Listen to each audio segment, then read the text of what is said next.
queridos amigos, queridas amigas, nosso muito bom dia, rogando a Deus, aos espíritos bons, mormente aquelas entidades espirituais que se notabilizam a assistir essa casa, essa santa casa, possa nos envolver, nos bafejar das vibrações mais salutares, que possa proporcionar a todos nós nessa manhã uma dilatação de recursos, de pensamento, de discernimento, a fim de que o nosso filtro, o nosso receptáculo de informação e de assimilação possa estar translúcido, a fim de que a mensagem que viemos a discutir possa encontrar ressonância em nós. Porque há o emissor, que pode muitas vezes comprometer e tornar a emissão nebulosa, difícil e confusa, mas há também o nosso receptáculo, a nossa capacidade de assimilação, que às vezes precisa ter o vaso limpo, como dizia Humberto Roden, para ser preenchido de Deus. Dizer que para mim é uma gratidão, uma honra, me folgo e agradeço, e é muito prazeroso para mim estar aqui, especialmente numa atividade como essa, porque num seminário a gente consegue desdobrar algumas coisas, a gente consegue aprofundar alguns conceitos, alguns conhecimentos. Portanto, em nome de Cristina, eu congratulo e agradeço toda a equipe de trabalhadores da Sociedade Espírita José Pititinga. Dizer que o nosso seminário, conforme Cris anunciou, transcorrerá nesse clima que tentaremos fazer dele o mais agradável possível, porque algumas horas aqui de conversação, de reflexão, é óbvio que o nosso pensamento precisa acompanhar. Há alguns momentos de temas mais densos e outros mais leves, e tentaremos aqui harmonizá-los e equilibrá-los, a fim de que a coisa possa transcorrer da melhor forma possível. Dizer que, na parte de perguntas, torna-se muito mais rico um evento como esse, quando nós podemos ter perguntas, por exemplo, que são formuladas, que estimulam, por exemplo, debruçarmos-nos sobre outros aspectos do tema, porque por melhor que seja o orador, ele vai seguindo uma linha de raciocínio daquilo que ele sabe. E às vezes uma pergunta que é formulada faz ele fazer considerações outras que ele não estava nem preparado para fazê-las, que ele não estava, digamos assim, na pauta dele fazê-las, e que às vezes é de suma pertinência, de uma pertinência fundamental. Então dizer que esse momento de perguntas pode ser aproveitado por todos nós, perguntas ou acréscimos, ou agregações, que pode enriquecer-nos a todos. E dizer que no intervalo a gente pode aí usufruir de um momento aí de espairecimento, de relaxamento, para que a gente não adormeça depois de algum tempo e depois volte com força total, Bom, autoconhecimento. Autoconhecimento é um tema vasto, um tema inesgotável. Sempre quando nos dedicamos a examinar um tema como esse, sempre nós fazemos um recorte, sempre fazemos alguma consideração, sempre fazemos algum tipo de especificação do tema, porque há vários caminhos que a gente pode percorrer em cima desse tema. Nós começaremos com uma breve consideração, uma breve viagem, remontando à antiga Palestina, de há 2000 anos, quando uma expressão ficou conhecida entre nós, expressão essa que foi sendo repetida ao longo dos tempos e pode ser considerada o tema central do próprio Evangelho de Jesus. Quando a gente fala em Evangelho de Jesus, é claro que nos vem à mente o ensinamento do amor. E é verdade. O amor é, digamos assim, a tônica principal do pensamento do Cristo, em que pese o amor foi ventilado e foi apresentado por diferentes embaixadores da terra. Jesus é incomparável na doutrina do amor, no seu ensinamento do amor. E o conforme Allan Kardec mais tarde diz, porque ele é modelo e guia. O que significa dizer que os seus ensinamentos de amor não foram teóricos, foram vivenciais. Enquanto outros lecionaram sobre o amor, Jesus exemplificou, viveu. Ninguém como ele conseguiu apresentar um modelo de amor nas suas lições. Mas, apesar da doutrina de Jesus colocar o amor como sendo, digamos assim, a base fundamental de todos os ensinamentos, e ao mesmo tempo, o instrumento pelo qual o indivíduo adquire as grandes lições e as grandes virtudes, a base, diríamos que a gramática do Evangelho de Jesus é o amor. Há um tema no Evangelho de Jesus que se repete mais frequentemente do que o próprio ensinamento do amor. Há um conceito no Evangelho de Jesus que é o conceito mais repetido, que é uma expressão conhecida do povo hebreu, do povo da sua época, aliás, conhecida antes dele, porque esse conceito já havia sido ventilado, já havia aparecido em outras tradições. Eu me refiro à expressão reino dos céus, ou reino de Deus, como se queiram. Essa expressão é a expressão mais repetida no Evangelho. Se você quiser escolher uma expressão, que é a expressão que mais se repete no Evangelho, é a expressão reino dos céus, ou reino de Deus, que é a mesma coisa. Reino dos céus está no Evangelho especialmente de Mateus, e reino de Deus está no Evangelho especialmente de Lucas. Por quê? Porque Mateus era judeu, e os judeus não falavam o nome de Deus em vão, né? Era o impronunciável, daí falava reino dos céus. Lucas não era judeu, era grego, então colocava de maneira mais direta reino de Deus. Essas duas expressões, dos céus ou de Deus, parecem se conjugar na própria mentalidade cristã para dizer que o reino tem um local, aspas, não é um local geográfico apenas estabelecido, mas é um local simbólico, céus, que tem a ver com algo elevado. Céus não no sentido astronômico da palavra, apesar de que na época havia a ideia dos vários céus, né? Mais tarde Paulo vai dizer que conheceu um homem, que ele estava falando dele mesmo, na Epístola aos Coríntios, conheceu um homem que há 14 anos foi arrebatado até o terceiro céus, porque na tradição do judaísmo, terceiro céu é o equivalente à ideia católico-romana de paraíso. Era a experiência que ele teve de saída do corpo, no momento que o corpo adormeceu, e de entrar no mundo espiritual superior pela emancipação da alma, fenômeno que é muito estudado pela doutrina espírita. Mas voltando ao assunto, céus tem a ver com algo que transcende, e Deus tem a ver com substantivo. Isso é, tem a ver com de onde é esse reino, qual é a origem desse reino, ou, melhor dizendo, qual é a natureza desse reino. É uma natureza divina, por isso, o reino de Deus. Essa é a ideia da expressão reino dos céus, reino de Deus.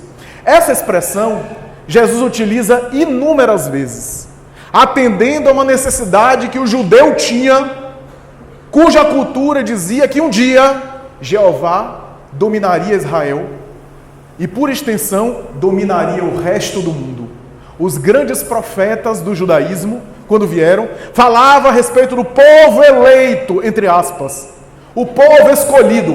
Parêntese, nós espíritas sabemos que todo povo tem uma missão espiritual. Da mesma forma que o Brasil tem uma missão espiritual, os Estados Unidos da América do Norte tem uma missão espiritual, e assim por diante. Cada nação tem uma missão espiritual. Não quer dizer que necessariamente a gente ou as outras nações está desempenhando bem a missão, mas cada nação, em termos de coletividade, tem um papel espiritual no conjunto da orquestração planetária.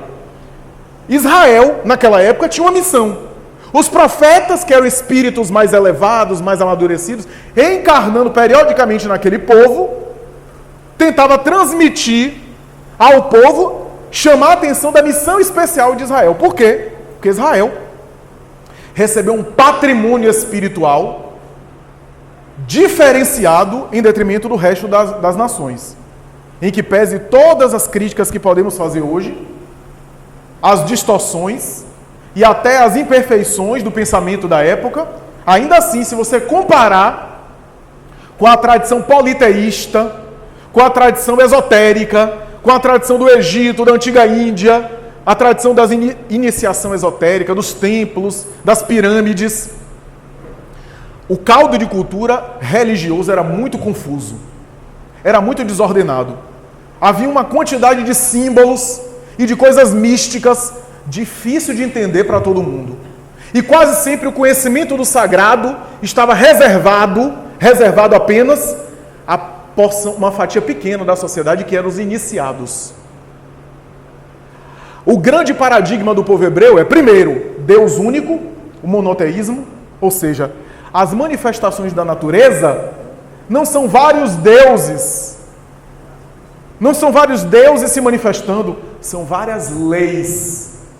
O judaísmo deu esse salto no paradigma para dizer que há várias leis, mas que a origem é um ser só, e não vários deuses que estariam brigando, porque o universo seria um caos. Não, as várias manifestações naturais são várias leis do cosmos, daí Deus é um legislador para a cultura hebraica. Daí Moisés é um grande legislador, apresentando as leis divinas na pedra, o decálogo e também os 613 mandamentos, né?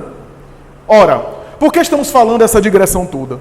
Porque quando Moisés apresenta, quando a tradição do judaísmo apresenta essas leis, já é um salto de paradigma, o Deus único, o único Deus, o monoteísmo, também é um amadurecimento, e o patrimônio espiritual acessível a todo mundo, às massas, porque a linguagem era fácil, do povo hebreu, era um salto de paradigma, era uma evolução no pensamento religioso, era de tal forma que Emmanuel, através de Chico Xavier, na obra O Consolador, vai dizer uma coisa que durou muito tempo para entender, que ele diz o seguinte: o Antigo Testamento é a pedra angular onde já está ali a lei divina e que Jesus veio desenvolver.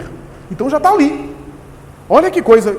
Eu comecei a dar mais importância ao Antigo Testamento do que eu dava antes, depois dessa colocação de Emmanuel na obra O Consolador. Porque eu achava que era um repositório de lições morais, mas que na sua grande maioria eram aspectos apenas culturais da época, né?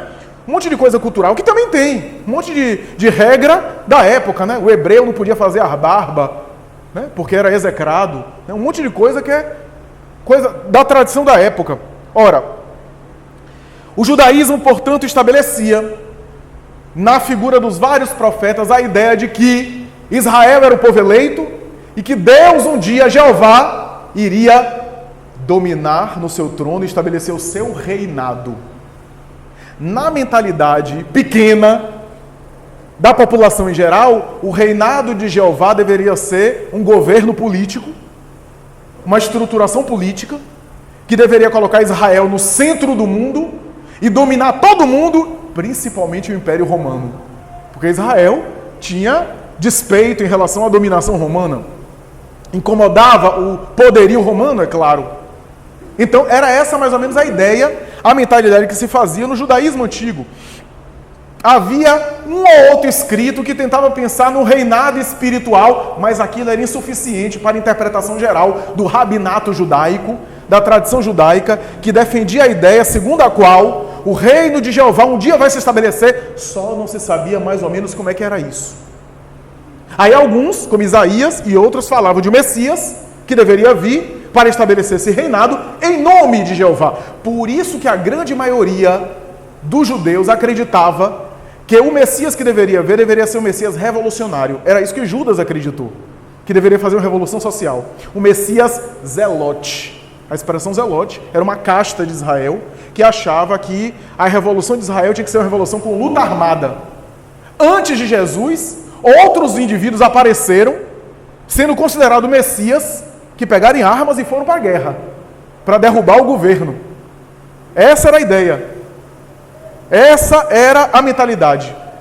Daí, em alguns momentos, a pergunta a Jesus era, porque havia essa discussão na escola de rabino, se Jesus era um Messias pacífico ou um Messias guerreiro. Havia essa. A opinião que predominava é que deveria ser um Messias revolucionário. Olha que coisa. Essa era a ideia. E o reinado deveria se estabelecer sob essas bases. O reinado de Jeová deveria ser assim. E nesse momento, Jeová deveria descansar a sua face nas águas do Rio Jordão ou no templo de Jerusalém. Essa era a mentalidade, né? Ou no poço de Jacó, porque dizia que de vez em quando ele colocava face. Jeová colocava face no poço de Jacó, daí a água ficava com substâncias curativas, daí aquele episódio de Jesus com o paralítico do poço de Jacó. Ora bem, Jesus, quando começa a falar suas lições, ele usa a expressão do reino de Deus, ou reino dos céus, que ele está respondendo àquela tradição que as pessoas entendiam, pensavam, mas não conseguiam entender como é que era esse reinado. Ele veio dizer, olha, sabe aquilo que os profetas falavam sobre o reinado de Jeová? Eu venho agora explicar. Só que, a explicação não é tão simples, não é tão fácil. Não é uma explicação fácil de dizer. Sabe por quê? O vocabulário da época já era limitado, não era? Mas mesmo com o vocabulário nosso atual, é difícil explicar, porque estamos entrando no terreno de abstrações. Um terreno que não são coisas concretas. E como é que eu explico abstrações? Como é que eu explico coisas que as palavras tendem a limitar? Definir é limitar. Toda vez que eu defino algo, eu limito aquele algo. Como é que eu defino estados da alma? Eu limito com a palavra serve para a gente se comunicar, para a gente entender, mas delimita as coisas. Quando no terreno do pensamento as coisas são muito maiores, muito mais abrangentes. É basicamente isso que eu estou traduzindo aqui para o que Jesus falou. Sabe por quê? Na maioria das suas parábolas, aí entra a história das parábolas. Porque as parábolas de Jesus é um recurso que ele utilizou. Jesus, quem estuda comunicação, jornalismo, semiótica, sabe que às vezes a melhor forma de transmitir uma comunicação é através de imagens. A imagem fala muito mais do que a palavra. Daí a poesia fala muito mais do que o texto. Daí a música toca muito mais do que um texto só lido. Por quê? Porque a música tem poesia, a música diz coisas mais do que o que está escrito, mais do que está na letra. Porque tem rima, tem uma série de coisas. Jesus, sabendo disso, pedagogo que era, antes da pedagogia científica, sabendo que às vezes a melhor forma de ensinar é fazer paralelismos, é fazer comparações, é explicar uma coisa através de alegorias. O termo parábola vem de para-baleim. Baleim, lançar, para ao lado. Parábola é lançar ao lado.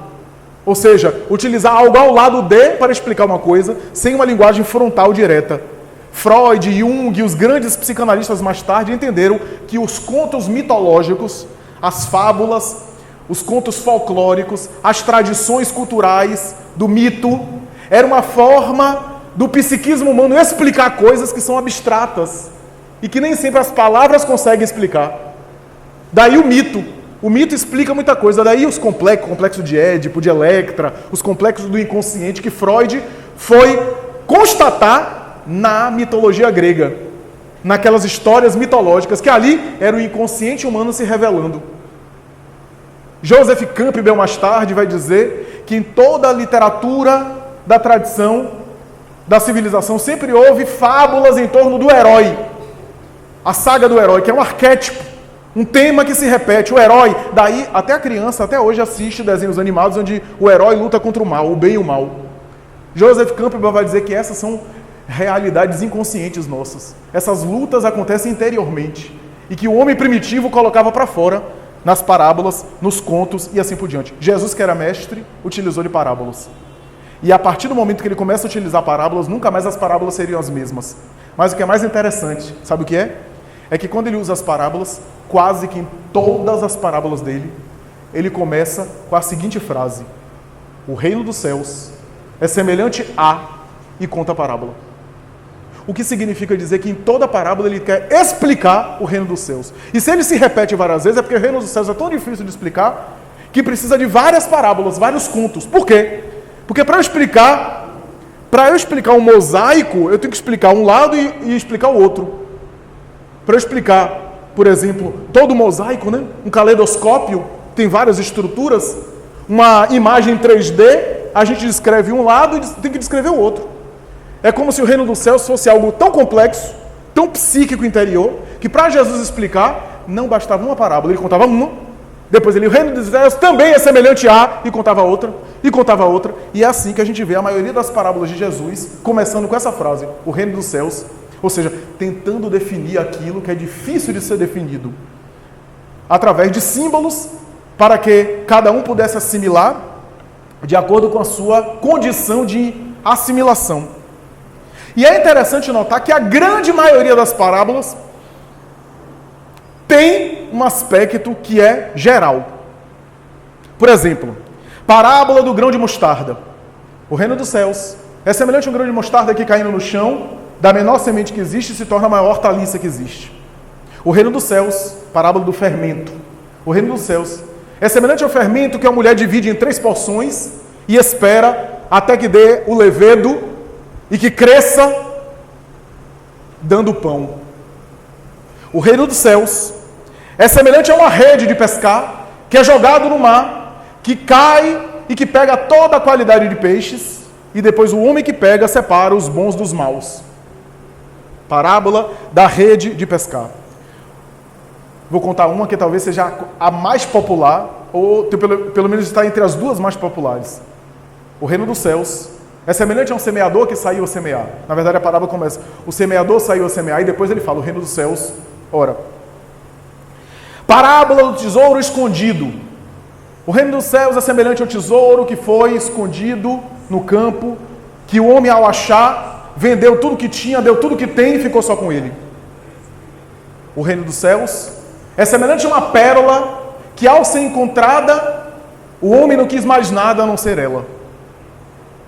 O reino dos céus é semelhante ao joio e ao trigo que um senhor de terras mandou que os seus servos plantassem, e quando os servos viram que joio e trigo estavam nascendo, porque homens maus também plantaram ali joio, foram até ele dizendo se não deveriam arrancar. E o Senhor disse, não, deixai que cresçam juntos, porque se por acaso arrancarmos um, corre-se o risco de arrancar os outros. Deixai que cresçam juntos e que depois se separam. O que é que há de comum nessas parábolas? A conclusão que a gente chega, segundo um grande autor, e Humberto Roden parece também seguir essa mesma linha de raciocínio, Carlos Pastorino e outros, que nessas parábolas há um elemento que parece se repetir. Um elemento que tem a ver com um aspecto de interiorização. Quer ver? Tesouro escondido. Aonde? Dentro da terra. Pérola está onde? Na ostra. Dentro, portanto. Grão de mostarda joga dentro da terra e cresce de dentro para fora. Da menor semente se torna a maior hortaliça. Fermento, cresce o pão de dentro para fora. Rede de pescar, joga a rede dentro do mar. Todas as parábolas têm um aspecto de interiorização. O semeador sai a semear e joga a semente dentro da terra. Todas as parábolas têm uma dimensão simbólica que remete a algo interior. Ou um mergulho para dentro, ou um crescimento de dentro para fora. O que é sumamente interessante. O joio do trigo também, a mesma coisa. E assim por diante. Inclusive essas parábolas que eu citei aqui. Tem outras, mas essas parábolas que eu citei aqui são as parábolas chamadas Parábolas do Reino. Capítulo 13 do Evangelho de Mateus. Parábolas do Reino. Mas tem outras. Ora, então a gente já tem uma pista. O reino dos céus remete a uma interiorização. Há uma jornada que se faz, um movimento que se faz para dentro. Essa é a primeira colocação. Mas há outras passagens de Jesus que, em vez de ele falar em parábolas, ele fala diretamente sobre o reino. Ainda que as frases dele sejam metafóricas, já não é parábola. Mas são frases que se remetem ao reino. Por exemplo, Evangelho de João, diante de Pilatos, ele fala, meu reino não é deste mundo. Meu reino não é deste mundo significa que não é um reino político. Ele estava falando com um político. Ele estava quase diante de um ritual do processo penal, porque ele estava como um réu, um acusado. Pilatos estava como um juiz ali, um magistrado. Ele estava sendo, portanto, ali acusado. Tanto é que é interessante quando a gente pega o Evangelho de João, tem uma resposta que Jesus dá, que ele diz assim, eu sou testemunha da verdade. Ele usa a expressão do processo jurídico, né? Do processo penal. Né? Testemunha é quem viu o crime. Mas no caso dele, ele era testemunha da verdade, ou seja, ele não apenas sabia da verdade, ele viu a verdade. Aí Pilatos pergunta, o que é verdade? E ele se mantém em silêncio. Como se dissesse que a verdade não pode ser dita, tem que ser sentida. E quanto mais a gente diz, mais a gente se afasta dela. Olha que coisa interessante. Mas Jesus fala mais. Se a gente pegar nesse mesmo trecho de João, ele diz assim, meu reino não é desse mundo. Porque se o fosse, os meus embaixadores não teriam me entregue à punição e à justiça. Mas meu reino ainda não é daqui. Olha bem. Meu reino ainda não é daqui, é porque um dia vai ser. Se eu falo que ainda não é daqui, é porque um dia vai ser daqui. Ainda é temporário. É uma expressão que remete a algo temporário. Ainda não é daqui. Então a gente começa a entender a expressão de Jesus. Meu reino não é desse mundo, isso é, não é da dimensão política. O reino não é uma movimentação da sociedade para o indivíduo. Isso é uma coisa que eu tenho falado nas minhas últimas palestras. Essa frase me faz pensar que Jesus não estava preocupado com a sociedade. Preocupado aqui no sentido de preocupação primordial. Porque não era para começar pela sociedade, era para começar pelo sujeito. Porque se fosse começar pela sociedade, ele teria outras afirmações. E um dos erros históricos na política e na sociologia é o indivíduo querer a mudança da sociedade primeiro. É um erro que tem se repetido milhões de vezes. Se você for ver as grandes revoluções inclusive sociais, às vezes que partiram de reivindicações corretas e justas. Eu posso citar aqui alguns exemplos. Por exemplo, na antiga Rússia, a gente viu a Revolução Russa contestar o totalitarismo, a arbitrariedade e o poder totalitário do Nicolau II, o czar da Rússia, que praticamente governou por mais de 600 anos, e a gente viu a Revolução Russa gerar a derrubada do czar, a degola dele e da sua família, todo mundo foi degolado em praça pública, e a Revolução Soviética que tomou conta da Rússia. Veio os grandes líderes soviéticos, e o que é que aconteceu? Quando Stalin assumiu o poder, o regime de Stalin matou muito mais. O comunismo soviético de Stalin destroçou milhões de vidas. Não, se quisermos, a gente vai para outra revolução. Revolução Francesa. Reivindicação justa, contestação justa, ideal bonito de liberdade, fraternidade, igualdade. E o que foi que a Revolução Francesa caiu depois? Robespierre se desequilibrou, os excessos, e a gente entrou no chamado Era do Terror, quando todo mundo passou a ser guilhotinado, inclusive alguns revolucionários foram vítimas da própria guilhotina. Aliás, o próprio criador da guilhotina foi guilhotinado. O médico José Guillotin, daí guilhotina, em homenagem ao seu sobrenome. Em nome da paz, violência. Em nome da paz e da fraternidade, destruição. Sabe por quê? O erro foi começar pela sociedade, a mudança da sociedade, e não a mudança do indivíduo. Jesus não focava numa mudança social, de fora para dentro, porque isso não dá certo. Por isso eu tenho dito nos últimos anos, eu não estou me referindo apenas a essa eleição de presidente agora não. Estou dizendo nas últimas eleições eu tenho dito, se você acha, independente do candidato que vai assumir, que as coisas vão se resolver apenas por causa de uma eleição, você vai cair do cavalo. Porque tem coisas que mesmo que o candidato X ou Y fosse sensacional, e a gente sabe que nenhum é, todos são seres humanos, com vícios e com virtudes, todos, qualquer um. Então você sabe que mesmo que ele fosse um espírito notável, ele ou ela, qualquer que seja o candidato, ou eleito, tem coisas que mesmo que queira ele não vai poder fazer. Porque tem coisas da mudança que depende das pessoas. E não de uma deliberação de cima para fora, ou de fora para dentro. Porque, meus amigos, imagine que se eu seja presidente da República, eu vou agora colocar uma emenda constitucional, uma lei, né? Eu nem sei como é que usa os termos corretos, né? Mas vou entrar aí com uma lei na legislação, uma lei que coloque e que viabilize a obrigatoriedade de todo mundo ser fraterno. A partir de hoje, todo mundo tem que agir com fraternidade. Vai dar certo? Só porque uma lei foi assinada no Congresso? A partir de hoje, todo mundo vai ser fraterno. Vai agir com fraternidade, ninguém vai falar mais alto, ninguém vai se chatear. As leis são reflexos das conquistas do Espírito. E não o contrário. Por que estamos falando isso? Porque meu reino ainda não é daqui. Meu reino não é deste mundo. Aí eu vou para outra frase. Evangelho de Lucas. Evangelho de Lucas diz assim: o reino de Deus não vem com aparências exteriores. Opa, aqui a gente já tem outra expressão. Se o reino de Deus não vem com aparências exteriores, isso significa que não adianta você olhar para fora. Mas não apenas isso.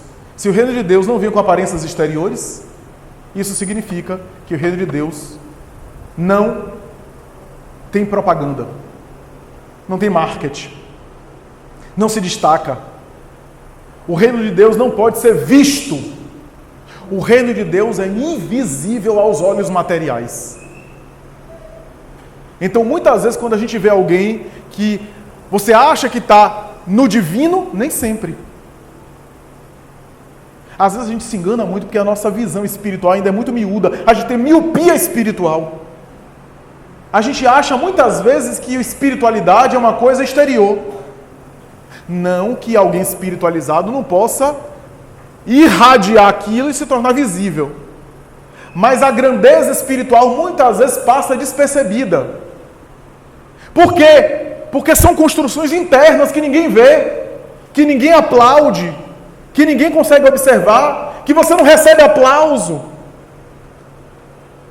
São realidades invisíveis. Não vem com aparências exteriores.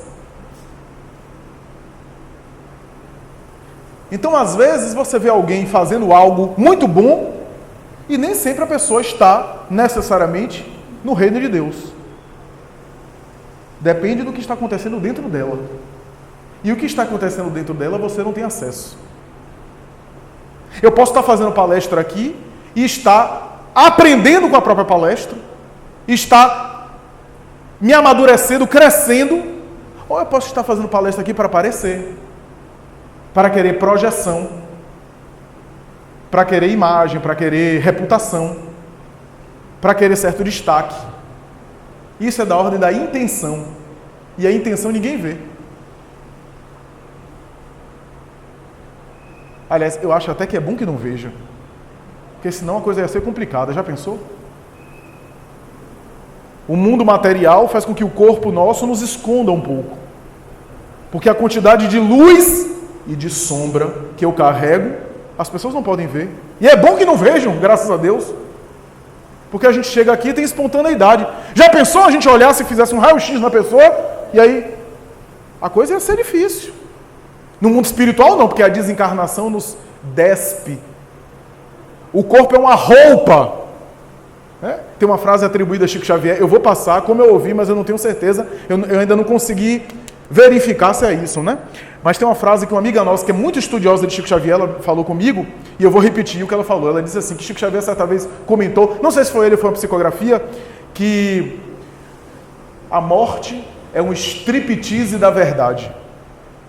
A pessoa se despe, né? O corpo despe, aí a pessoa irradia. Tanto é que quem leu Nos Domínios da Mediunidade, obra de André Luiz, vai ver lá o psicoscópio. É um aparelho eletrônico, uma espécie de aparelho eletrônico. Como se fosse, sabe esses aparelhos da alfândega no avião que passa e vê se tem algum metal, alguma coisa ali? Era um aparelho desse, só que é um aparelho que passava na pessoa e via a aura da pessoa. O que a pessoa irradiava. Ainda bem que no mundo... Já pensou isso no mundo material? Já pensou isso na mão de certas esposas? A coisa fica braba. Então, o reino de Deus, aí eu vou para frente. Tem uma mensagem no Evangelho que diz assim: Ainda o Evangelho de Lucas, né? O Evangelho de Lucas tem expressões mais assim diretas, né? O reino de Deus está dentro de vós. Não procureis ali ou acolá, porque não ireis encontrar. O reino de Deus está dentro de vós. E aí a gente começa a entender um pouco mais. Esse reino de Deus, esse reino dos céus, que era concebido como algo exterior, é um estado interior. É uma realidade que se busca dentro. Que se busca no próprio sujeito, no próprio indivíduo. Aí tem outra frase, olha que eu estou costurando com várias frases para a gente entender, né? Uma outra frase do Evangelho de Jesus, no Evangelho de Mateus, que diz assim: busca primeiro o reino de Deus e a sua justiça, e tudo mais vos será acrescentado. Reino dos céus e sua justiça, e tudo mais vos será acrescentado. E aí eu fico pensando, o que é que Jesus quis dizer com isso? Que o resto não seria acrescentado. Eu lembrei-me de uma mensagem de Joana de Ângeles, que ela diz mais ou menos assim: procura mergulhar dentro de você mesmo, encontrar o equilíbrio, entrar em conexão contigo. Sabe por quê? Porque quando você faz isso, ela diz de outra forma, eu estou falando com as minhas palavras, quando você consegue esse equilíbrio, você consegue ter paz na abundância, sem se desequilibrar com excesso, e ter equilíbrio na falta, sem se revoltar. Porque a gente é assim. Quando a gente tem muito dinheiro ou muito recurso, a gente faz um monte de besteira, né? Por isso que certa vez eu vi Haroldo Dutra Dias falando, eu concordo plenamente. Ele disse que para algumas pessoas que está assim com o nome sujo no Serasa, devendo a um monte de banco, né? O anjo da guarda, o guia espiritual está assim: pelo amor de Deus, que tomara que ele continue assim. Porque nas últimas 5 encarnações, quando ele começou a ganhar muito dinheiro, ele só fez besteira. Porque de fato, quando você tem recursos materiais, você tem, aspas, uma liberdade maior no sentido material. Aquilo que os recursos podem lhe dar acesso. E quase sempre a gente peca pela extravagância, pelos excessos. Porque a gente não sabe viver moderadamente. Eu me lembro de uma frase de Paulo que ele dizia: aprendi a viver com pouco. E por isso, não me exalto na abundância, nem me revolto na carência. Ou seja, ele aprendeu, é o que Joana diz: aprende a viver contigo mesmo em equilíbrio. Porque quando você tem equilíbrio, em vez de você ficar...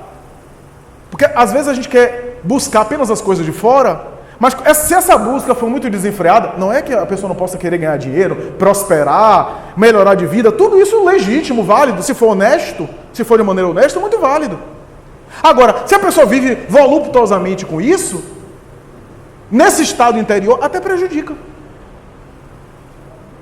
Às vezes, quando você tem um equilíbrio interior, você tem até mais condição de ganhar mais dinheiro. E consegue viver bem em uma e em outra realidade. Em uma e em outra situação. Então Joana diz: busca primeiro esse equilíbrio interior, essa harmonia. Porque de resto, as coisas que você transita por elas são interessantes. Dão prazer. São coloridas, as coisas materiais dão um colorido à vida. Mas você vai perceber que são vazias e não preenchem. Você vai usá-las sem ser usado por elas, sem se escravizar a elas, sem se reter a elas, ter sem se reter, usar sem se fixar, amar sem possuir. Joana fala isso. E aí você vai compreender que as coisas supérfluas você começa a dispensar delas, até um dia que você consegue dispensar até as essenciais, que também são supérfluas. Ela diz isso em uma das obras dela.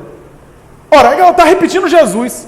Busca primeiro. Eu acho interessante que Jesus não falou, busca só o reino de Deus.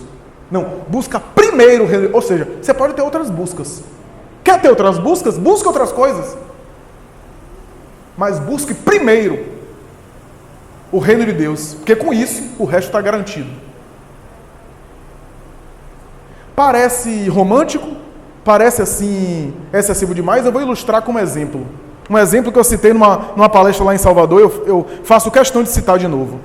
Me permitam citar uma personalidade pública e está público, ele próprio que admitiu, então não estou fazendo nenhum juízo de valor, estou apenas repetindo aquilo que ele comentou publicamente. Já saiu até, na época não tinha saído, mas já saiu até em programa de televisão. Um dos maiores ícones hoje do YouTube, um menino que ganha mais dinheiro do que o próprio grupo Porta dos Fundos juntos, é o maior youtuber do Brasil. Estou falando do Whindersson Nunes. Ele deu uma declaração dizendo que não tem vontade de viver. Eu vou ler para ser fiel ao que ele disse. Por favor, me perdoem por falar isso. Por favor, eu amo vocês demais, demais mesmo. Ele usa aqui uma expressão popular, que eu não vou repetir, mas que se dane o dinheiro. Os números, mas eu não sinto tanta vontade assim de viver. Me desculpe, eu precisava falar para alguém, a não ser a minha esposa, que é incrível. Eu vivo rodeado de abutres, de urubus, cada um querendo a sua fatia de bolo. E ver tantas pessoas ruins me deixa deslocado, me questionando se eu quebro, se eu estou errado em tentar nunca decepcionar.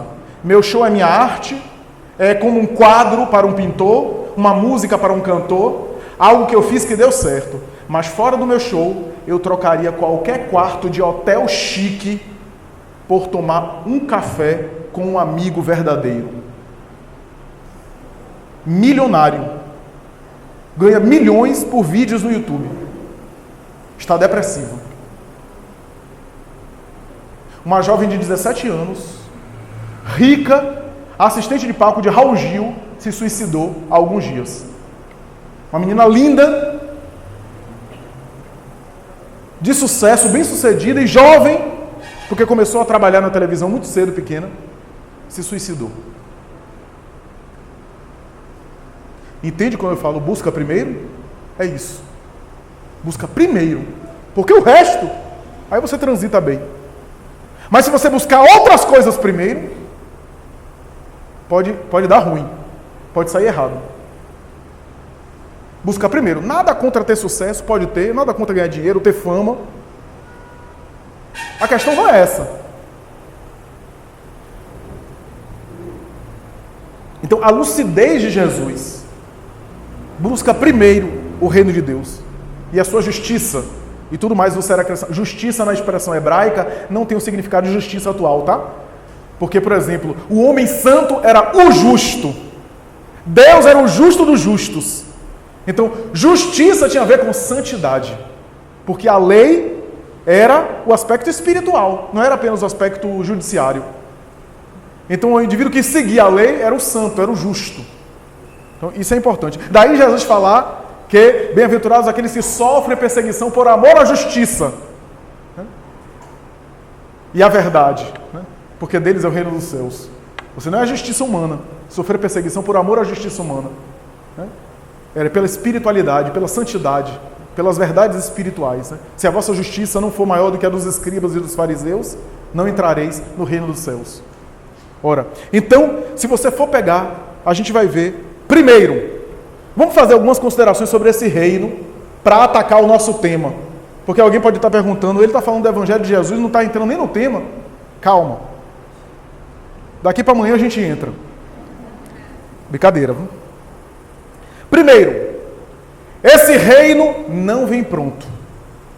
Está claro em todas as passagens de Jesus. Busca, procura. O reino dos céus é uma semente que cresceu, é um fermento que deu. Então, o reino não vem pronto. Portanto, o reino é uma construção. Não é um local que se chega e pronto, tá bom. É algo que se desenvolve. É a primeira coisa. Segundo, como eu já falei, o reino é invisível. Portanto, não é exterior. Não adianta buscar fora. Portanto, vou usar uma palavra bonita em filosofia. É imanente. Está internamente. Mas, ao mesmo tempo, e para surpresa nossa, é transcendente. Está fora também. Por quê? Porque é algo que também se busca. Algo que se acessa à medida que você transcende. Daí, meu reino ainda não é daqui.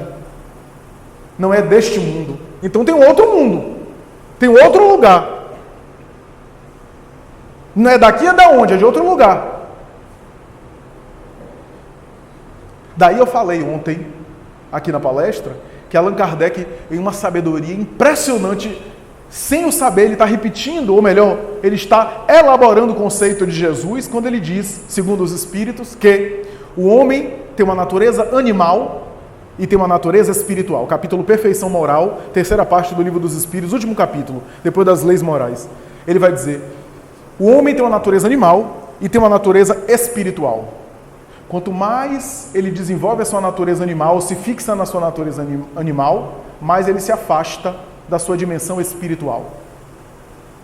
Porque pela natureza animal, com o corpo, ele participa da vida dos animais, com as suas necessidades, com seus impulsos biológicos. Mas ele tem também uma outra natureza, que é a natureza espiritual, por conta do espírito que ele é. Kardec vai dizer, quanto mais ele desenvolve e alimenta a sua natureza espiritual, mais ele enfraquece a sua natureza animal. E à medida que ele desenvolve essa natureza espiritual, mais ele adentra na vida espiritual, mesmo estando ainda encarnado. Aliás, ele repete isso no primeiro capítulo da segunda parte do Céu e Inferno, o passamento ou a passagem, quando ele fala sobre a desencarnação, que ele vai dizer que o homem de bem se espiritualiza durante a vida física a ponto de entrar na vida espiritual antes. E os laços que o prendem à matéria vão se tornando tão sutis que a morte não constitui nenhum tormento para ele. Enquanto o homem apegado, o homem materializado, sofre com a morte, porque ao se apegar na matéria, tem da matéria dificuldade de se libertar. Ora, então qual é a conclusão? A conclusão que eu chego, e queria compartilhar aqui, é o seguinte. Primeiro, em todas as lições de Jesus, uma coisa é certa, o reino dos céus é um processo, é uma jornada, e essa jornada tem um começo. O começo a gente sabe. O começo é dentro. Começa dentro. Só que termina fora. Esse é um aspecto importante. Daí, meu reino não é desse mundo, daí meu reino não é daqui. Ainda não é daqui. Então se concretiza depois. Começa dentro, mas se concretiza depois. Veja que a doutrina de Jesus integra, né? Aí algumas pessoas dizem assim, não, Jesus, a doutrina cristã falta aquela interiorização dos orientais. Aquele negócio de meditar. Aonde, cara pálida? Aonde é que você não viu isso? Que você viu a doutrina de Jesus apenas como um aspecto de caridade para fora? E não viu esse aspecto interior? Aonde? A doutrina de Jesus complementa e integra esses aspectos. Só que, quando eu falo que o reino começa dentro e termina fora, o que é que você entende? Normalmente, a gente entende o quê? Que termina fora em termos planetários, globais, né? Ou seja, concretiza fora, o resultado do reino interior é o quê? A mudança do planeta, a regeneração da humanidade, a transformação da humanidade, e se torna, aí sim, um reino material, aspas, né? Um mundo feliz, um mundo equilibrado, um mundo assim, harmônico. Já pensou? Já pensou que harmonia? Eu sempre me lembro da história de Chico de Francisco, Chico Xavier, ele voltando do grupo espírita da prece, depois de uma atividade de madrugada, lendo mensagens, entregando mensagem para mães, ele voltando para casa para dormir as poucas horas de sono que ele tinha, e aí o cachorro do vizinho, um Doberman, eu acho que era Doberman ou Fila, sei lá, um pastor alemão, saiu correndo atrás dele, se soltou e foi para cima dele, colocou as patas aqui, ó, no tórax, e ficou latindo. Ele parou, e Chico era que nem assim, tinha aquela coisa franciscana, né, de São Francisco, assim, começou a conversar com o animal, né? Aí começou, meu filho, não me morda, pelo amor de Deus, eu tenho tanta coisa para fazer, já pensou que eu machucado essa hora, minha irmã Luísa Xavier, que cuida de mim, está dormindo a hora dessa, etc. Começou a conversar, e o cachorro latindo, ele, meu filho, pelo amor de Deus, o que é que eu faço para você me deixar em paz? E o cachorro continuava, ele disse, olha, deixa eu falar o seguinte, lá em casa tem umas carnes lá no estoque, e se você se comportar bem, quando chegar lá, eu prometo dar toda a carne lá de casa. O cachorro latiu, mas acho que entendeu. Diz Adelino da Silveira, que saiu dos ombros de Chico, começou a olhar para ele, e Chico começou a andar e o cachorro atrás. Só olha. Chegando em casa, Chico passava por necessidades. uma vida muito modesta. Chegando em casa, que quando ele começou a fazer o barulho na despensa, etc., pegando alguma coisa numa geladeira velha que ele tinha, a irmã acordou e disse: o que está acontecendo? E ele, uma bacia, e ele botando a carne de casa dentro da bacia. Quando Dona Luísa percebeu e entendeu o que ele estava fazendo, ele inclusive foi na despensa, pegou assim umas latas de sardinha que tinha, ela jogou assim algumas sardinhas que sobravam. E aí Luísa Xavier disse: meu filho, você vai dar toda a carne de casa? Eu disse: toda a carne, eu prometi a ele toda a carne. Ó, precisa para um sujeito desse uma lei ficha limpa, anticorrupção? Não precisa. Porque ele já tem a lei dentro dele. Não precisa, sorria, você está sendo filmado. Não precisa isso. Agora, imagine um mundo onde todo mundo é assim. Olha que alegria. Como eu falei na palestra recente. Já pensou?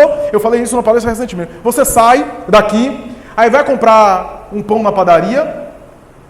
Aí quem está vendendo o pão? Quem é o padeiro que ele recebe? O apóstolo Paulo. Aí você chega no seu prédio, o porteiro é Bezerra de Menezes. O síndico do prédio é Francisco de Assis. É isso que acontece nos mundos superiores. E por que esses espíritos vêm para cá? Porque eles amam. E porque eles querem brilhar a luz na treva. A pergunta é: por que a gente não vai para esses mundos? Sabe por quê? Porque se a gente fosse, a gente ia ficar tão deslocado, a gente não ia conseguir nem evoluir.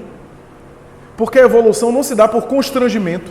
Já pensou você num mundo onde só você se aborrece? Só você se chateia? Até no casamento isso não dá certo. Já pensou você no casamento? Só você tem paixões. E o cônjuge é o espírito angélico. Você acha que isso é bom? Nem sempre. Ia separar. Ia ter que fazer terapia de casal, incompatibilidade de gênios. Então a evolução não é por constrangimento, mas é por espontaneidade e esforço. Ora, a gente pensa nesse reino que se concretiza fora assim, né? Dessa forma. Uma materialização daquilo que está dentro. É verdade? É. Mas isso daí já é para longo prazo. Isso daí é para lá adiante. Isso é lá para frente. Em termos globais, isso vai acontecer. Vai acontecer. Mas isso é lá adiante. Só que eu hoje entendo essa ideia de que o reino de Deus começa dentro e termina fora em termos individuais. Começa dentro na iluminação e termina fora na conduta, no comportamento, na concretização das ações. Não dá também para pensar que é apenas uma busca interior sem a prática. A prática é indispensável. Ora, estou falando tudo isso porque Allan Kardec, 18 séculos depois, em uma linguagem que a gente só percebe que ele está remetendo toda hora ao Evangelho de Jesus e às máximas do Evangelho. Por isso que o Espiritismo, na sua feição moral, no seu aspecto religioso moral, é a tentativa de reviver o cristianismo original. Por quê? Porque a mensagem de Jesus é aquilo que tem da lei divina mais perfeito. É o ensinamento, porque a lei divina não é um texto, não é uma palavra. Os missionários tentam traduzir essa lei em palavra para a gente entender. Daí, os livros sagrados. É uma tentativa dos missionários colocar no texto para a gente entender a lei. Porque a lei não é uma palavra. A lei é um estado de consciência. Jesus carregava já a lei dentro dele. Essa é a história. Caminhar, por isso que o verbo se fez carne. Eu diria, numa linguagem espírita, as leis morais se fizeram carne. Um dia as leis morais andou sobre nós. A lei divina. Jesus era a lei encarnada. A lei aqui não entendo no aspecto jurídico, né? A consciência cósmica. Né? Daí ele era o porta-voz do Pai. Eu e o Pai somos um. Não é porque ele era Deus, mas ele era o espelho que refletia mais perfeito a divindade. Né? Então, se concretiza na conduta. Allan Kardec, 18 séculos depois, volta ao tema quando no aspecto moral, quando ele se dedica, depois de examinar a mediunidade, depois de estudar os fenômenos espirituais, depois de adentrar pelos terrenos filosóficos da reencarnação, da desencarnação, do retorno do espírito ao corpo, do retorno do espírito à vida espiritual, Allan Kardec se detém a examinar o aspecto moral, ou seja, a ética cósmica do mundo espiritual. Qual é a ética da vida espiritual, que ele chamava vida futura? Ele usava muito essa expressão, vida futura. Qual é a ética? Como é que a gente deve se comportar para viver bem em termos espirituais? Em termos espirituais, Allan Kardec se dedica na terceira parte do Livro dos Espíritos, parte essa que deu origem ao Evangelho segundo o Espiritismo, das leis morais, mas eu quero me adentrar aqui no capítulo, me aprofundar aqui no capítulo Perfeição Moral, que eu já citei aqui. Porque o capítulo Perfeição Moral, em minha forma de entender, é um estudo complexo da psicologia humana. Ali, em linguagem simples, em linguagem até às vezes que não chama atenção, uma linguagem que parece uma linguagem assim, não tanto sofisticada, porque é uma linguagem objetiva e clara do codificador. Allan Kardec toca em questões espirituais importantes. Faz um estudo da psicologia humana, capítulo Perfeição Moral. No item 919, item conhecido entre nós, ele pergunta mais ou menos assim. Eu acho fascinante a forma de Kardec perguntar aos espíritos, porque às vezes a forma da pessoa perguntar uma coisa é que gera uma resposta melhor. Ele pergunta qual é o meio prático mais eficaz para o homem resistir às suas tendências inferiores, melhorar nessa vida e ser feliz após a morte. Olha que pergunta perfeita. E ao começo, qual é o meio prático mais eficaz? Ou seja, Kardec sabia que poderia haver vários meios, mas ele queria um meio prático e eficaz. Ou seja, um meio que fosse viável de se colocar em execução e que tivesse sucesso. Os espíritos respondem com a resposta enigmática. Um sábio da antiguidade já avô disse: conhece-te a ti mesmo. Conhece-te a ti mesmo. Ora, primeiro, o sábio que o espírito está falando é Sócrates. Embora essa frase não seja de Sócrates, conhece-te a ti mesmo, não foi criada por Sócrates.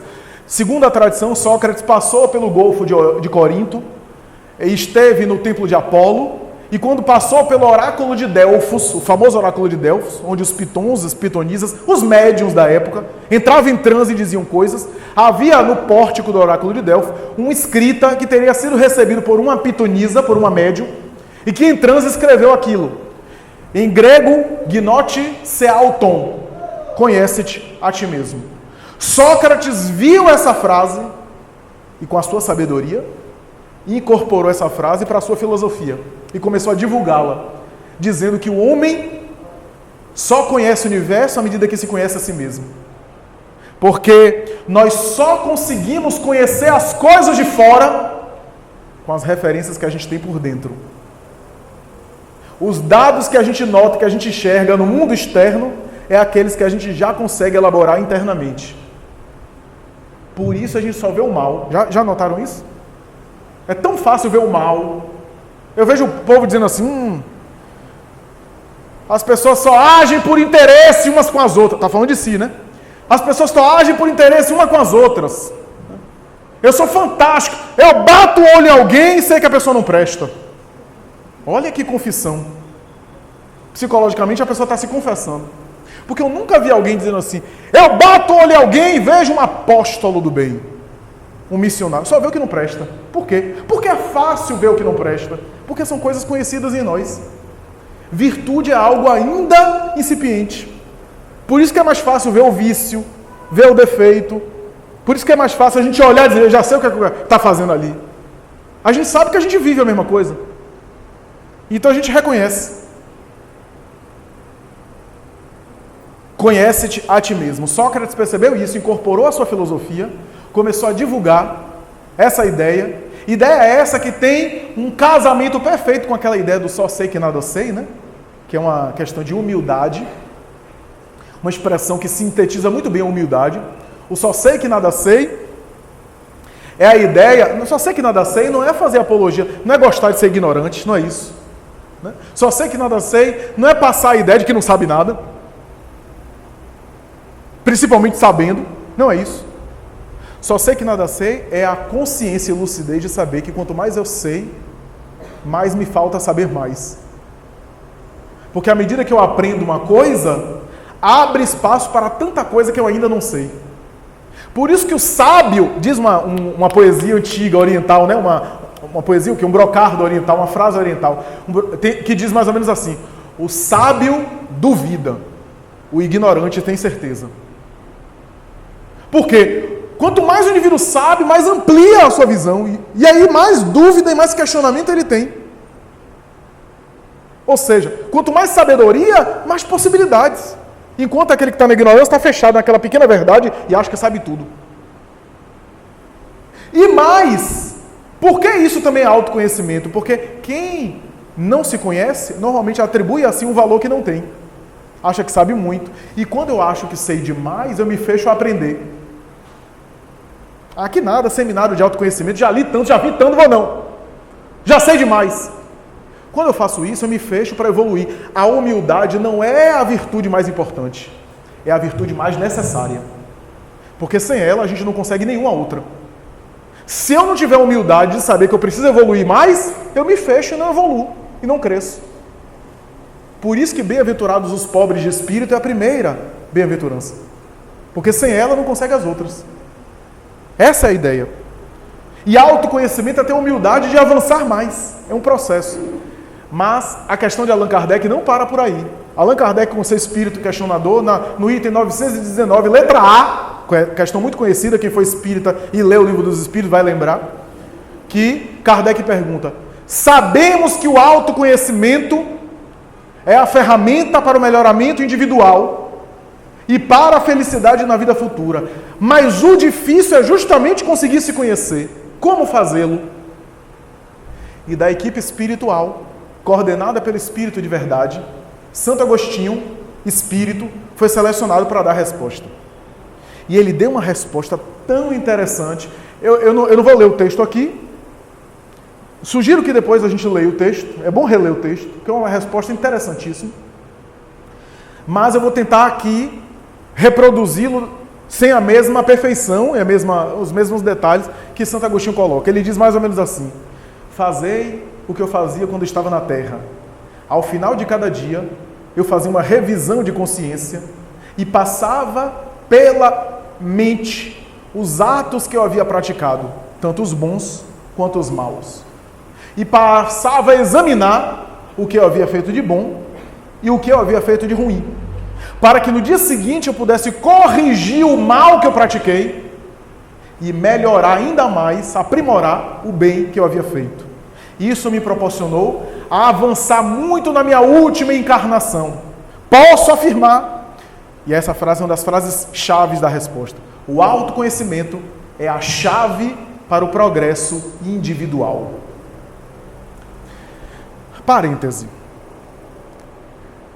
Quem conhece a vida de Santo Agostinho sabe que ele tem dois momentos à semelhança do apóstolo Paulo. Inclusive Kardec, no primeiro capítulo do Evangelho segundo o Espiritismo, compara Santo Agostinho com Saulo. Agostinho, em certa fase da sua vida, foi um indivíduo bastante atribulado, bastante desorganizado, com um comportamento até mesmo perverso, né? Pervertido e perverso, né? Porque ele era cruel com sua mãe Mônica. Ele, inclusive, se associava ao pai para espezinhar a própria mãe. Tinha um temperamento cruel, arbitrário. E, além disso, tinha um comportamento bastante promíscuo e desorganizado. Ele foi pai aos 14 anos. Teve uma vida muito dissoluta, em termos sexuais, inclusive. E depois que ele se converteu ao cristianismo, depois de muito resistir, Santa Mônica, a famosa Santa Mônica, que ficou durante quase 30 anos orando por ele, diz a tradição que um dia, quando ele estabeleceu um debate contra um cristão que passava por Hipona, região ali da África, ele estabeleceu um debate e o cristão convenceu ele do Evangelho, né, em uma discussão, mostrou para ele que o Evangelho tinha lucidez, e ele era uma pessoa sincera intelectualmente, era doutor, ele fez doutorado em oratória e em retórica, que na época eram as disciplinas das universidades, né? Nesse momento, ele se converte ao cristianismo, chega em casa, está a sua mãe já idosa, né, que havia cuidado do pai até a morte, um homem que maltratou ela a vida inteira, que havia cuidado da sogra, que também tratou ela com muita crueldade, no leito de morte, cuidando dela até o fim, e que dos 3 filhos que ela tinha, Agostinho era o mais perturbado. E veja como é uma mãe sensata, como ele era o mais desequilibrado, o foco dela era nele. Porque os outros que estavam bons não precisavam tanto dela. Mas aquele que estava perdido é que precisava. Quase sempre a gente não faz isso, né? Porque a gente gosta da companhia que nos faz bem. E aquela companhia que nos desagrada, a gente se afasta. Como uma boa mãe e uma boa educadora, ela focava no filho que estava perdido. Quando Agostinho chegou nesse dia em casa, olhou para a mãe e disse: minha mãe, você venceu. Eu sou cristão. Me convenci. Ela começa a chorar. Diz: meu filho, orando por você 27 anos, para te libertar das garras do mal, minha vida agora acabou. Já estou satisfeita. O meu objetivo de vida acabou. 27 anos orando. A gente está orando há 2 semanas e já não aguenta mais, achando que o nosso problema não vai resolver. 27 anos. Nesse momento, Agostinho se torna um dos grandes heróis do cristianismo. Doutor da igreja, o pensamento católico romano se baseia muito nos seus escritos, né? E realmente ele é de uma inteligência privilegiada. As obras dele até hoje são admiráveis, ainda que a gente não concorde com algum ponto teológico. Ele equivocou-se em alguns pontos, estava na Idade Média, claro, no início da Idade Média, inclusive, mas ainda assim foi um dos grandes heróis que converteu-se e que iluminou vidas com seu exemplo. Foi um dos grandes exemplos da humanidade. E uma obra dele chamada Confissões, ele faz uma espécie de catarse psicológica. Ele fala sobre os seus equívocos. Ele confessa que até roubar as pessoas ele roubava. E que ele fez essa revolução. Ora, dos espíritos da equipe com Allan Kardec, foi ele que foi selecionado para responder a pergunta de Allan Kardec. Examinai. E Kardec vai dizer, ou melhor, ele vai dizer para Kardec, e Kardec coloca a nota de rodapé, fazer reflexões, fazer perguntas sobre si mesmo. E em alguns momentos, quando estiver em dúvida, perguntar o que é que eu acharia se outra pessoa fizesse o que eu estou fazendo. Será que é boa ou ruim? Porque se afastando um pouco psiquicamente, a gente consegue ter um olhar diferente. E se ainda assim tiver dúvidas, ouvir a opinião dos outros. E Agostinho diz uma coisa que eu não gostei até hoje. Ele diz assim, inclusive a opinião dos inimigos, porque como os inimigos dizem as coisas na cara e não tem nenhuma preocupação de vos agradar, às vezes são úteis ao seu aprimoramento. Olha que espiritismo é um negócio complicado, não?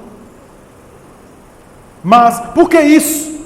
Porque às vezes a gente se confunde em relação a nós mesmos. Se conhecer é um processo, é uma construção. Está entendendo por que a gente fez sobre todo aquele parêntese do reino de Deus, reino dos céus? Por quê? Porque o autoconhecimento é a chave para o progresso individual. E o mergulho em si mesmo é o começo, não é o final. Porque até nós espíritas às vezes acham que o autoconhecimento é o fim. Não, é o começo de uma construção. O fim será a concretização do autoconhecimento. É importante que a gente diga isso. A psicanálise de Freud, muito depois de Allan Kardec, vai falar sobre o inconsciente. Vai falar que muitas vezes somos sabotados pelo inconsciente. Que às vezes o inconsciente predomina sobre o nosso comportamento. Quantos de nós vivemos uma vida achando que a gente é uma coisa, até que acontece uma coisa inesperada e a gente reage de uma maneira totalmente diferente da que a gente imaginava. Quantas vezes em momentos imprevisíveis a gente funciona de uma forma diferente. Eu não imaginava que eu ia agir daquela forma. Por quê? Porque a gente não se conhecia ainda. Porque a gente ainda não tinha controle total sobre nós mesmos. Porque a gente não tinha noção dos nossos impulsos, daquilo que a gente precisa trabalhar, examinar os pontos nossos. Aquilo que é de característica positiva, de virtude. Ora, se eu não olho para as virtudes, como é que eu vou desenvolver uma coisa que eu nem sei se tem? Eu preciso também saber das minhas virtudes. Eu preciso saber das minhas habilidades. Já pensou alguém que tem habilidade para tocar piano, chega aqui para tocar? Você pode tocar? Eu não. Eu nem sei se eu gosto de tocar, ou se eu toco bem, se eu tenho habilidade. Não, eu tenho uma habilidade, agora vou treinar, preciso estudar. Então, eu preciso saber das minhas virtudes, das minhas capacidades, para eu poder desenvolvê-las. E ter o bom senso de saber as minhas imperfeições, de ter a coragem de analisar as minhas carências, aquilo que me falta. Certa vez me perguntaram, você acha que consegue, que é um bom palestrante? Eu disse, olha, eu acho que eu faço a tarefa bem. Eu acho que eu me conduzo bem. Porque se eu achasse que eu estaria fazendo a coisa equivocada, eu sou irresponsável. Porque eu estou assumindo uma tarefa para a qual eu não tenho condição. E eu sei que eu não tenho condição. Agora eu sei que tem muita gente melhor do que eu. Tem muita gente semelhante, mais ou menos, na mesma qualidade que eu. E tem gente pior do que eu. Não vou ser hipócrita e dizer, não, eu sou o pior do mundo. Não. Porque isso é hipocrisia. Porque humildade não é isso. Humildade é não se colocar acima do outro por isso. Né? Humildade é eu até ter uma habilidade, saber conduzir bem aquela habilidade e agir de maneira natural. Sem se afetar com aquilo. Fazer o excelente com naturalidade. Sem me colocar acima dos outros por isso. Isso que é difícil. Porque a humildade, quando a gente está na miséria, na desgraça, aí é fácil. O difícil é ser humilde quando está no poder. Né? Quando está em alguma situação de evidência, de projeção. Aí é difícil ser humilde. Então, a psicanálise freudiana, a psicanálise e a psicologia de maneira geral fala sobre esse inconsciente. Né? Tem uma metáfora na psicanálise que fala que se uma maçã é o sistema mental do sujeito, a casca dela é a consciência e a polpa é o inconsciente. E Jung costumava dizer que o oceano todo é o inconsciente e uma casca de nós atirada sobre ele seria a consciência. Tal é a predominância do mundo inconsciente. Então, esse inconsciente muitas vezes nos sabota, nos surpreende. E por isso é necessário mergulhar em si mesmo. Conhecer as próprias reações, a própria forma de funcionar. Lao Tse, o famoso pensador chinês, ele tem um conto que eu acho muito engraçado, que ele diz o seguinte, que sonhou que era uma borboleta. Teve um sonho que era uma borboleta. Quando ele acordou, ele começou a dizer, será que eu sou um homem que sonhou que era uma borboleta ou sou uma borboleta que está sonhando que é homem? Ora, de uma maneira poética, Lao Tse está dizendo que é necessário perguntar quem sou eu, o que sou eu e para onde eu vou. Qual é a minha natureza, quais são as minhas características, qual é o meu propósito, o que é que eu quero da experiência existencial, ou o que a experiência existencial quer de mim. Tudo isso é autoconhecimento. Porque a gente acha que autoconhecimento é apenas a gente notar algumas características do dia a dia. Não. O autoconhecimento é a construção para a vida inteira. Para a vida inteira. E às vezes as relações são ferramentas que nos fazem nos conhecer mais. O outro me ajuda a me conhecer. A psicologia fala que o outro é um espelho, né? Por que um espelho? Porque o outro, quando apresenta características semelhantes que eu identifico no outro, coisas que são minhas, o outro é um espelho por isso. E o outro é um espelho também, porque quando ele apresenta coisas diferentes de mim, ele me diz aquilo que eu não sou. E quando eu percebo coisas nele que eu não tenho, eu consigo, isso me ajuda a saber o que é que eu tenho. Então outro me ajuda a me conhecer também nas relações. Por isso que o reino de Deus começa dentro, mas termina fora. Porque tem uma busca individual, mas tem uma busca que é com o próximo. Tem uma busca que eu só vou fazer nas relações.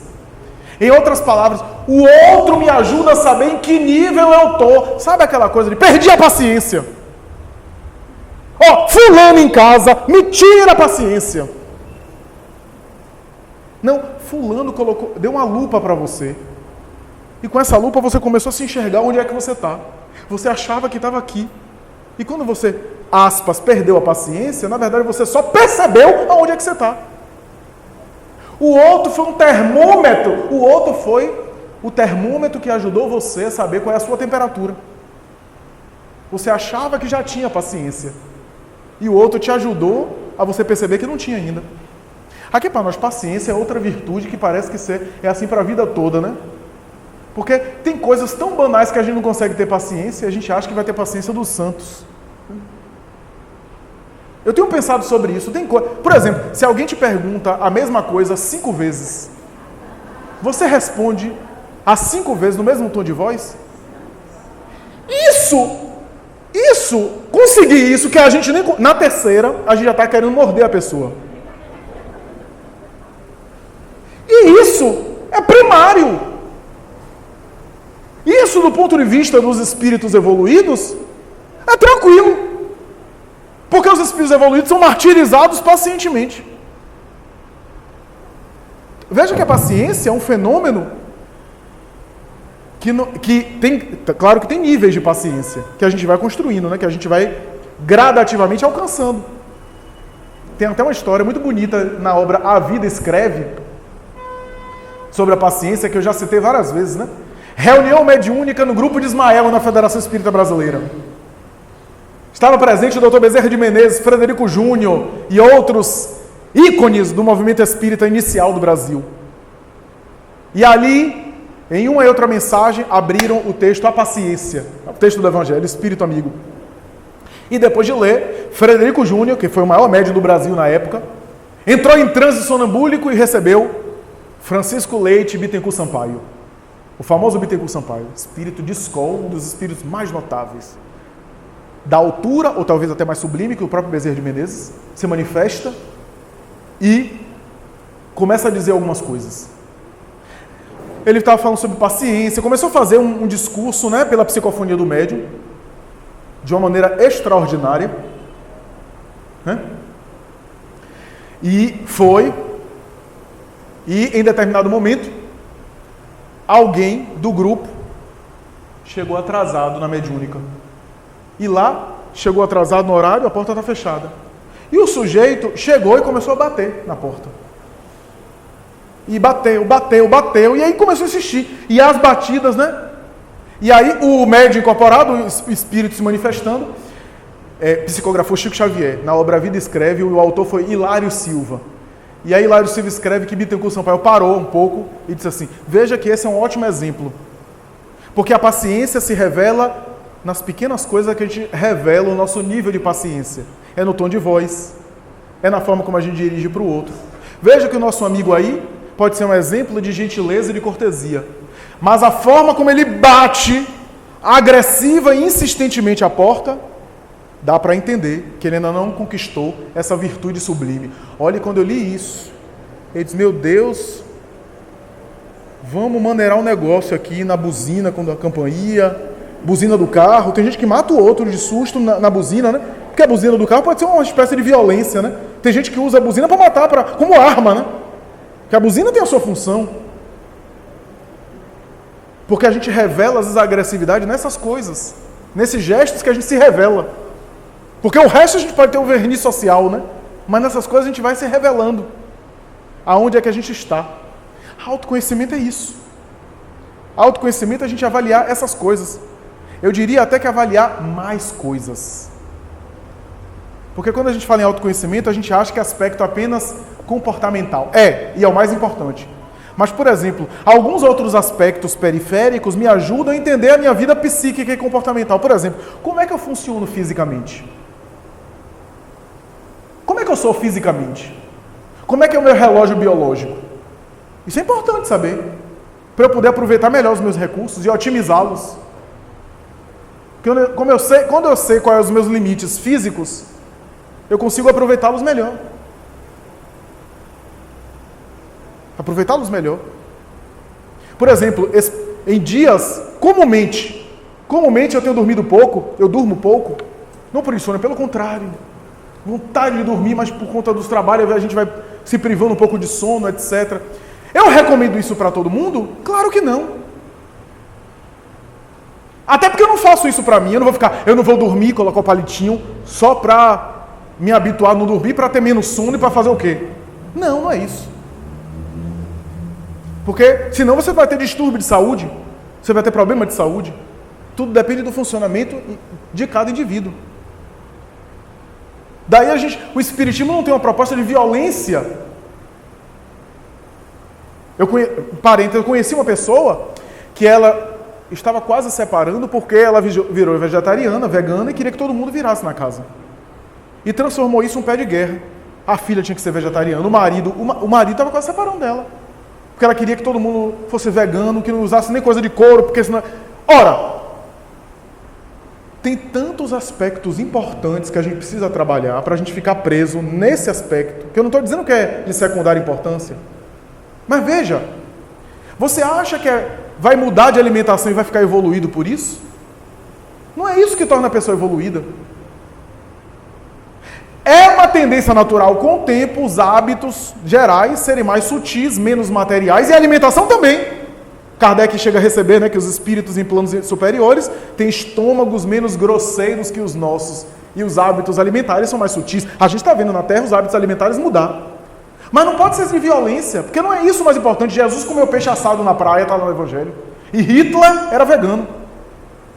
Não é isso. Não estou dizendo necessariamente que se você consegue se adaptar, e essa minha amiga conseguiu se adaptar a uma alimentação vegana, não seja saudável. É saudável. Mas a gente não pode impor para todo mundo, como se fosse uma receita para todo mundo. Porque a filha começou a ficar anêmica, teve distúrbios, tentava fazer reposição com outras coisas, porque fez a coisa correta com o médico, mas mesmo assim sentia carência de determinadas substâncias, passou mal. O marido não conseguia acompanhar. E ela brigando com isso. Então, não é você ser vegetariana para ficar espiritualizado, é você se espiritualizar e, por consequência, os seus hábitos alimentares vão mudando, como todos os hábitos, como consequência. Por que eu estou falando isso? Porque, por exemplo, o sono, principalmente a atividade doutrinária, talvez pela ajuda e assistência espiritual com a qual eu me sinto cercado, mais por misericórdia do que por mérito, o psiquismo fica aceso, fica excitado no bom sentido da palavra, né? Fica com disposição às ideias ricas. Né? Os meus companheiros de quarto ontem viram. Então, 3h30 da manhã eu já estava aceso. E as ideias dessa e de outra palestra que faremos mais tarde em Salvador. Dormimos 3h30 da manhã. Nem toda noite é assim. Mas, por exemplo, eu conheço que mais ou menos no final ali da tarde, às vezes com uma alimentação e tudo, 20 minutos que eu tire para cochilar, eu acordo, bateria zerada, 100%, foi carregamento com 2.1 ampere. Isso funciona em mim. Funciona em todo mundo? Não. Tem gente que tem um cochilo de meia hora e acorda mal, com dor de cabeça. Tem que saber se conhecer o próprio funcionamento. Tem estudos neurológicos sobre o cochilo, né? Que em boa parte das pessoas o cochilo tem uma qualidade como se fosse um sono de 8 horas. Mas nem todos. Por quê? Aí a explicação neurológica, às vezes a pessoa acorda antes de sair do sono profundo. Se a pessoa acordar estando no sono profundo, acorda pedindo a Deus misericórdia. Se acordar estando no sono leve, acorda renovado. Mas se for retirado do sono, estando no sono profundo, no momento que está no sono REM, né? Movimento rápido dos olhos, acorda com uma sensação de que não dormiu nada. Tudo isso tem aplicativo que ajuda a gente a conhecer o nosso sono. Pelo barômetro do celular, coloca do lado, ele fica examinando a sua respiração e sabendo a profundidade do seu sono. Isso é autoconhecimento também. A minha alimentação, como é que eu me alimento? O que é que me faz bem, o que é que faz mal? Tal alimento me dá mal-estar no estômago, eu tenho refluxo, eu tenho situação gástrica, eu não consigo digerir, me dá azia. Outro alimento não. Isso daí é autoconhecimento. Porque se eu não me conhecer, eu vou ficar passando mal. Não é alimentação não, é mediúnico. E quando a gente vai ver, a pessoa tem intolerância à lactose. E está achando que é espírito querendo vomitar. Então é importante a gente ter essa noção, esse bom senso, como diz Raul Teixeira, né? Bom senso e água fluidificada não fazem mal a ninguém. Isso tudo a gente vai se observando, se avaliando. Né? Para a gente ter... Eu sei que foi falado aqui um dia da semana sobre ciência e espiritualidade, saúde e espiritualidade. O modelo de saúde e espiritualidade é um modelo diferente. Porque é um modelo que o paciente se compromete. Se você vai no médico, o médico diz, você tem que mudar os seus hábitos de vida, eu vou passar essa medicação, mas você tem que mudar. E você fala, veja se eu fui para médico para ouvir um negócio desse. Se eu quisesse ouvir sermão, eu ia para o padre. Veja que coisa. Então você está buscando um médico materialista, que acha que vai resolver seu problema com remédio. Não vai. Essa medicina está chegando ao fim, está indo para a falência. Porque em todo o processo de enfermidade, a raiz é o espírito que eu sou. Então, a matéria foi afetada, precisa da terapêutica médica? Precisa. Mas por que foi afetada? Qual é a raiz espiritual desse componente, desse processo? Quais são as matrizes? O que é que eu preciso me reorganizar para responder bem ao tratamento do médico? Esse é o modelo de saúde e espiritualidade. É um modelo que você também, como paciente, se envolve no tratamento. E não fica esperando o médico apenas, trate aí de mim. Então, é um outro modelo. Aspectos físicos. Tem gente que acorda de manhã e não sente fome nenhuma. Eu, por exemplo, sou assim. Me esforço para comer alguma coisa de manhã. Eu sou assim. Porque não é bom também passar em jejum. Mas tem gente que é assim. Já tem gente que funciona de outra forma. Eu vi uma reportagem recentemente de algumas pessoas que tinham uma variabilidade genética, uma alteração genética, que engordava com proteína e que emagrecia com carboidrato. Olha que coisa diferente. Então, nós vemos que tem, mesmo no âmbito material, físico, a gente precisa se conhecer. Saber como funciona. Quais são as minhas rotinas, meus hábitos. Hábito de leitura, hábito do dia a dia. O que é que eu estou falando? O que é que eu estou reverberando? Porque aquilo que reverbera fica em mim também. Né? O que é que de vez em quando eu me pego repetindo, meu Deus, deixa para lá. Quais são as minhas preferências? Quais são as minhas sensibilidades emocionais? O que é que me toca? O que é que eu fico aflito? O que é que eu não fico aflito? Tudo isso eu preciso avaliar, investigar. E o que é que eu, em termos de comportamento, estou repetindo e não estou me dando conta? O que é que eu estou, portanto, reproduzindo automaticamente? Sabe por quê? Porque todos nós temos hábitos. E todos nós repetimos hábitos sem se dar conta. E se o hábito for negativo, é necessário que a gente se esforce por pensar diferente a fim de substituir aquele hábito. Porque todo hábito arraigado já reproduz automaticamente. Um dia a gente vai transformar aquele hábito de tal forma positivo, de tal forma harmônico. Agora exige esforço, mas vai chegar um dia que a gente vai mudar de tal forma que quando o hábito do bem se incorporar, aí a gente não vai precisar fazer esforço, porque vai virar um condicionamento. Eu vou concluir meu comentário dizendo o seguinte: em Evolução em Dois Mundos, de André Luiz, tem um momento lá que André Luiz faz assim, porque quem leu Evolução em Dois Mundos sabe que a obra Evolução em Dois Mundos é uma obra complexa, que fala da evolução do princípio espiritual em formas, desde formas mais primárias até o ser humano. É a evolução anímica, a evolução do psiquismo. Chega um momento que André Luiz diz assim, por essa razão, o tato, o paladar, o olfato, a audição e a visão, os 5 sentidos, foram sendo adquiridos pelos organismos celulares ao longo de milênios. O ser humano agora tem eles de uma forma automática, fisicamente, está no software, está no programa, está internalizado. E esses automatismos também se traduzem em outras realidades que a gente não se dá conta. Respiração, circulação sanguínea que está se dando e a gente nem se dá conta, mas isso foi adquirido com esforço, entre aspas, pela evolução anímica. Batimento cardíaco, movimento peristáltico, Uma série de situações que estão se dando agora e a gente não precisa da nossa consciência, porque é inconsciente, é automático. André Luiz vai dizer, sabe o quê? Chegará o dia que a gente vai automatizar as atitudes morais, da mesma forma que a gente automatizou as conquistas físicas. Quando esse dia chegar, estaremos na condição de angélicos, na condição de iluminação. Quando eu li isso, eu me lembrei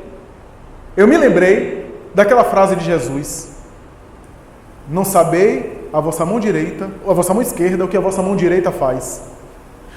Porque a gente lê isso, claro, a interpretação do Evangelho é brilhante, né? A ação que se dá e não se expõe. Mas tem um aspecto de raiz desse processo que gera essa atitude de discrição. Sabe o que é? Da mesma forma que o meu batimento cardíaco se dá, e ninguém fica contando, ó, eu bati 1, 2, 3, 4, fica contando a respiração, a circulação sanguínea, a gente não fica contabilizando. No momento que a gente fizer o bem, que aquilo se automatizar, como automatizou o batimento cardíaco, quando isso se der, de tanto fazer o bem, eu não conto mais, eu não contabilizo mais, aí chegamos ao momento em que uma mão não toma conhecimento que a outra faz. O que uma mão não sabe que a outra faz. Por quê? Porque eu deixei de contabilizar, ou seja, eu deixei de contar, eu deixei de perceber, porque já não faz parte dos esforços. Uma mão já não sabe o que faz a outra, porque automatizou o bem, automatizou o amor. Já não é uma virtude que se pratica, diz André Luiz, mas é um poder que se irradia. É uma vibração que se irradia e envolve. Daí as pessoas chegavam perto do Chico Xavier, e mais ainda, muito mais, de Jesus, e entravam em choro, choravam. E se sensibilizavam, começavam a chorar, e não conseguia falar, ficava engasgado. A irradiação do seu amor, do seu psiquismo. Mas isso é fruto de conquistas e esforços milenares até automatizar, a ponto de ser tão natural que uma mão não sabe o que faz a outra. Quando chega isso, aí a coisa de exibir já não exibe mais, porque não sabe, não fica contando, então não exibe mais, porque já é o bem pelo bem. Vamos dar agora nosso intervalo para depois voltar.